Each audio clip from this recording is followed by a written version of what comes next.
किती लोक राहिलेत? पहिलं मी तुम्हाला विचारतोय, तुमचा सगळ्यांचा माझ्यावरती विश्वास आहे की नाही? कारण अमित शहा, तुम्ही माझी जागा ठरवू शकत नाही. माझी जागा ठरवणारी ही माझी अस्सल शिवसेना प्रमुखांनी दिलेली वडिलोपार्जित संपत्ती आहे. आणि जे शिवसेना प्रमुख बोलायचे की जोपर्यंत तुम्ही शिवसैनिक आहात तोपर्यंत मी शिवसेना प्रमुख आहे, तेच मी सांगते की जोपर्यंत तुम्ही शिवसैनिक आहात तोपर्यंत मी तुमचा पक्ष प्रमुख आहे. गद्दारांनी वार केले तर उद्धव ठाकरे संपणार नाही. गद्दारांना गाडूनच मी संपेन. पण ज्या दिवशी माझा एक जरी निष्ठावंत शिवसैनिक बोलला, उद्धव तू बाळासाहेबांचे विचार सोडलेस, बाजूला हो, त्या क्षणी जसं मी मुख्यमंत्री पद सोडलं तसं मी माझं पक्षप्रमुख पद सोडल्याशिवाय राहणार नाही. आणि मला खात्री आहे की ज्या पद्धतीने संपूर्ण महाराष्ट्र मला त्यांच्या परिवारातला एक सदस्य मानतो, मला त्यांचा कुटुंब प्रमुख मानतो, तो माझा महाराष्ट्र, तो माझा मुंबईकर एवढा निष्ठुरपणे, एवढा निर्दयतेने माझ्याशी आणि जीवाला जीव देणाऱ्या शिवसेनेशी वागू शकत नाही.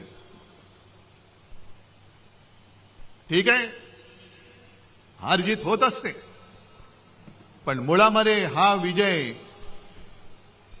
जसा पराभव आम्हाला धक्का देणारा होता तसा विजय सुद्धा भाजपच्या अनेक लोकांना अजून पचत नाही की आपण जिंकलो कसे.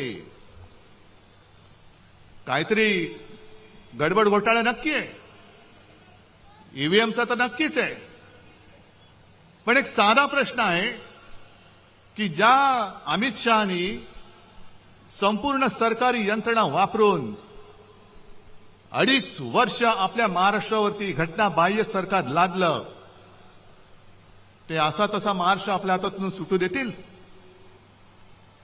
आणि एक तर महाराष्ट्राने मोदींच्या अश्वमेधाचं गाढव लोकसभेत ज्या पद्धतीने अडवलं, तो फटका अजून त्यांच्या वर्मी जो घाव बसले त्यातनं अजून ते उठत नाहीयेत. आणि त्यांना पक्का माहिती होतं की ज्या क्षणी महाराष्ट्र आपल्या हातातनं जाईल त्या क्षणी दिल्ली कोलमडणार आहे. जर महाराष्ट्राचा निकाल सर्व जनतेच्या मनासारखा लागला असता तर आज दिल्लीतलं सरकार कोलमडलेलं तुम्हाला दिसलं असतं. ही महाराष्ट्राची ताकद आहे. आणि पहिला प्रथम जरा अमित शहांचा थोडा समाचार घेतो, कारण घ्यायलाच पाहिजे. उद्या परत येत आहेत,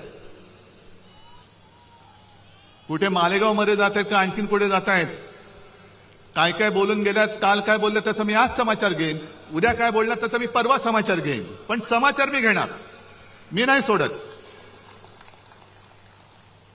कारण अफजल खानाचा पोवाडा तुम्ही ऐकलात ना, मिठी मारू तर प्रेमाने मारू, पण पाठीत वार केला तर मात्र वाघ नका काढू.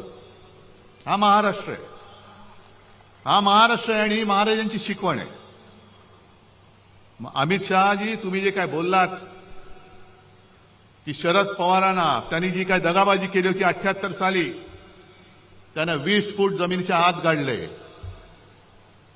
आता 78 साली माझं वय काय होतं, अमित शहांचं वय काय होतं, पण त्यांना ही कल्पना नसेल की 78 साली शरद पवारांनी जो काही पुलोदचा प्रयोग केला होता आणि ती जी काही दगाबाजी केली होती, त्या दगाबाजीमध्ये जनता पक्ष म्हणून भारतीय जनता पक्ष सुद्धा सामील होता. आणि त्यांच्या हसू अडवाणी नावाचा इसम माणूस जे आपले चेंबूरमधून निवडून यायचे, ते त्या पुलोदच्या दगाबाजी केलेल्या सरकारमध्ये मंत्री होते. म्हणजे दगाबाजीचं राजकारण तुम्ही सुरू केले, खतपाणी तुम्ही घालताय.